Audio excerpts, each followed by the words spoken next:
കുരുമുളക് പൊടിയെല്ലാം ഇട്ടിട്ട് മത്തി വറ്റിച്ചെടുത്തത് കിഡിലമൊരായിട്ടാണ്. പച്ചക്കുരുമുളക് അരക്കേണ്ടതാണ്, പക്ഷെ നമ്മൾ കുരുമുളക് പൊടിയാണ് ചേർത്തിട്ടുള്ളത്. അതിന് വേണ്ട സാധനങ്ങളാണിത്: ചെറിയ ഉള്ളി, ഇഞ്ചി, ഉപ്പ്, മഞ്ഞൾപ്പൊടി, വെളുത്തുള്ളി, പെരിഞ്ചീരകം, കുരുമുളക് പൊടി. നമ്മൾ പച്ചക്കുരുമുളക് ഇട്ടുകയാണെങ്കിൽ അതാണ് ചേർത്ത് കൊടുക്കേണ്ടത്. അത് ഒരു അല്പം വിനാഗിരിയും ഒരു അല്പം വെള്ളം കൂടെ ഒഴിച്ചിട്ട് നന്നായിട്ട് പേസ്റ്റായിട്ട് അരച്ചെടുത്തിട്ട് മത്തിയുടെ മേലേക്ക്, മത്തി കഴുകി വൃത്തിയാക്കി മത്തിക്ക് ഇട്ട് കൊടുക്കുക. അതായത് നമ്മൾ 10 മത്തിയാണ് എടുത്തിട്ടുള്ളത്. ഇതിക്ക് വേണ്ട സാധനങ്ങൾ എന്തെല്ലാമാണെന്നുള്ളത് ഞാൻ എഴുതാം.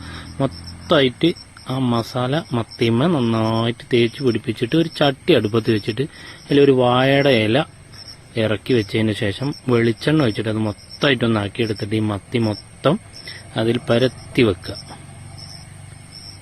ഫുള്ളായിട്ട് പരത്തി വെച്ചതിന് ശേഷം നമ്മൾ ആ മസാല കൂട്ടിയ പാത്രത്തിലും ആ അരച്ച മിക്സിയിലെല്ലാം കൂടെ ഉള്ള മസാല ഒരല്പം വെള്ളം ചേർത്തിട്ട് ഇത് എത്ര മാത്രം ഒരല്പം എത്ര അളവെന്ന് ഞാൻ എഴുതുന്നുണ്ട് അതൊക്കെ ഒഴിച്ചു കൊടുക്കുക. എന്നിട്ട് അതിൻ്റെ മേലെ ഒരല്പം വെളിച്ചെണ്ണ ഇട്ടിച്ചു കൊടുത്തിട്ട് ഒരു 3 തണ്ട് കറിവേപ്പില അങ്ങനെ വെച്ചു കൊടുത്തിട്ട് മൂടി വെക്കുക. ചെറിയ തീയിലാട്ടത് വേവിക്കേണ്ടത്.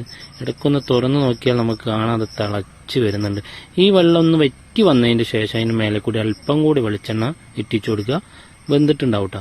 എന്നിട്ട് ഇതാ നല്ല ചൂട് ചോറിൻ്റെ മേലേക്കാണ്ട് ഇട്ട് കൊടുത്തിട്ട് കറി പോലും വേണ്ട അതിലെങ്ങനെ കുഴച്ച് തിന്ന് അടിപൊളിയാവും. ഉണ്ടാക്കി വയ്ക്കോളും സെറ്റായി.